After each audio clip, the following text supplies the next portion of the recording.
Когда я сижу у камина и смотрю на огонь, в голове моей решаются самые сложные задачи. Столько эмоций, воспоминаний, настоящая магия огня. Но камин есть только на даче. Каждый день не наездишься. Однажды, сидя в такой же теплой обстановке, мне в голову пришла безумная мысль. А не поставить ли мне камин дома, в обычной московской квартире? Интересно, такое возможно?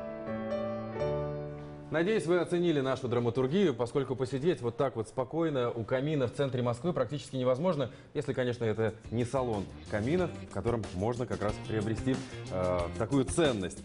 Ну что ж, конструкция достаточно сложная. Честно говоря, не представляю, как ее можно установить в московской квартире, но в этом мне поможет разобраться Сергей. Здравствуйте. Давайте разбираться, из чего состоит камин. Ну, давайте посмотрим его устройство. Да? Вообще для устройства камина в нашем жилище, пока не важно, в квартире это или нет, нам нужен необходим дымоход, да, который надо сконструировать и смонтировать.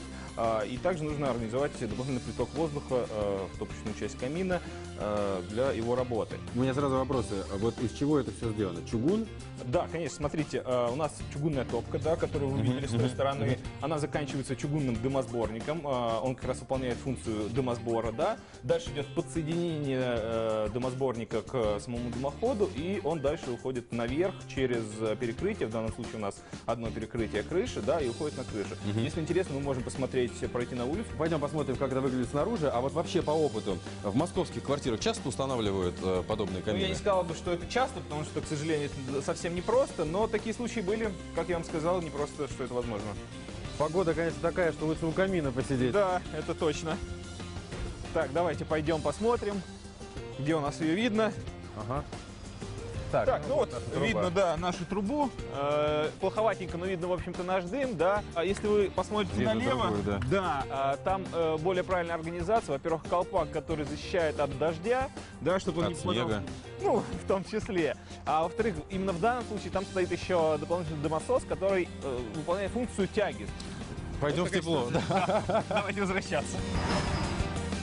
Вне зависимости от того, какой стиль или какую модель дровяного камина я выберу для своей квартиры, мне в любом случае необходимо проконсультироваться со специалистом по перепланировкам.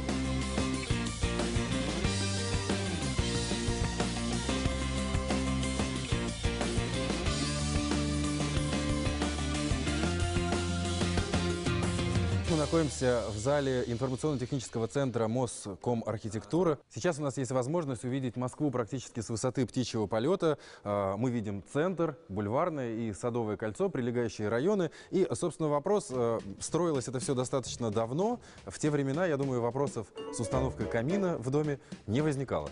Вы знаете, в частности, в дореволюционные времена практически в каждой квартире устанавливались камины, потому что отопление домов и помещений было непосредственно дровами за счет каминов и печей. Но в наше время, естественно, камины со временем демонтировались, хотя на некоторых этажах, по желанию клиентов, они остались. В домах дореволюционной застройки камин можно установить в любой квартире и на любом этаже, при условии, что дымоход сохранился и он действует. А что касается типовой застройки? Вы знаете, в типовых застройках, как правило, камины не применяются. Например, Да, здесь на этой выставке по градостроительству Москвы есть куча типовых проектов, и сейчас как раз мы некоторые из них обсудим. Вот в этом можно установить в многоэтажном доме камин? есть проект «Полный дом», и поэтому, если мы ставим камин вот наверху, то практически надо внести большие изменения в проект. И согласовать практически это невозможно.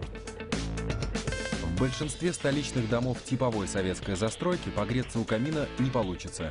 Вывод дымохода на крышу из квартиры на верхнем этаже – единственно теоретически возможная, но практически невыполнимая задача. Это проще реализуется в домах индивидуальной застройки, потому что в домах индивидуальной застройки, например, на верхних этажах, ну, в частности, по Университетскому проспекту 25, строение 1-2, там на верхних этажах уже предусмотрены камины, и людям не надо ломать голову для того, чтобы какие-то внести изменения в проект этого дома. В домах индивидуальной застройки каминная комната может быть установлена на верхних этажах и ниже, если установка камина планируется на первом уровне многоуровневой квартиры. И самый, пожалуй, важный вопрос относительно стоимости всех этих услуг по согласованию. То есть сейчас новое законодательство удешевит или наоборот? Ну, например, некоторые управляющие компании, вот по моему опыту с согласованием, мне выдвигали на счета от 30 до 70 тысяч рублей.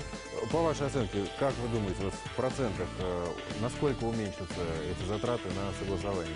Ну, я думаю, процентов на 20-30 это точно. Установка камина в квартире состоит из нескольких этапов. Проект камина нужно разработать, согласовать, готовый камин должна увидеть специальная комиссия, а вам придется еще и посетить регистрационную палату. Благодаря новому закону не придется получать разрешения в Государственном пожарном надзоре, Роспотребнадзоре и в управляющей компании. Ну, а я, в свою очередь, понимаю, что согласование дровяного камина займет и много времени, и сил, и, конечно же, денег, так что это не мой вариант. И снова я вас приветствую, Сергей. Есть вопросы. Невозможно в моей квартире установить дровяной камин. Есть ли еще какие-то типы? Да, в таком случае мы можем попробовать согласовать и установить с вами не дровяной, а закрытый газовый камин. Давайте посмотрим внимательно. Сейчас он как раз разгорится, вот там пламя уже пошло.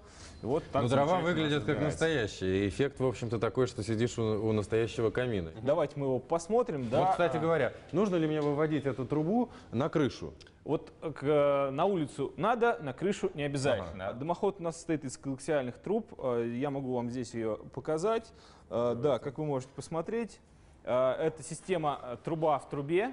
Труба в трубе. Да, по внешнему контуру камин берет воздух, да, а по внутреннему отдает. Поэтому вот так. в квартире, да, где он установлен, даже не нужен приток воздуха.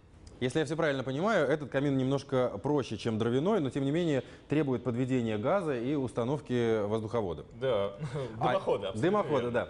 А есть ли попроще камины? Ну, есть. Давайте посмотрим, что это такое.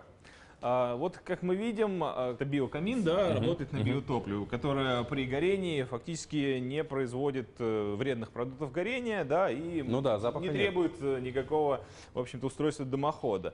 То есть это та категория каминов, которые купил, пришел домой, поставил, залил жидкость. Зажег и наслаждайтесь. Да. Абсолютно верно. Правда, потрескивания дров, конечно же, не будет. Ну. Это уже можно аудиоэффектами создать. А есть ли электрокамины? Да, есть. Ну, что такое электрокамин? Давайте будем откровенны. Да, электрокамин — это эмуляция, симуляция огня. И есть тот же обогреватель, только который еще создает электрическое пламя. Прогресс не останавливается, все вокруг меняется, но в какую сторону? Все становится проще, удобней, современней. Но где же прекрасный древесный аромат, потрескивание дровишек в камине и вообще домашнее тепло? Нет никакой поэзии в этих современных штуках, а иногда так хочется посидеть и пофилософствовать, глядя на огонь. Да, 21 век начинается.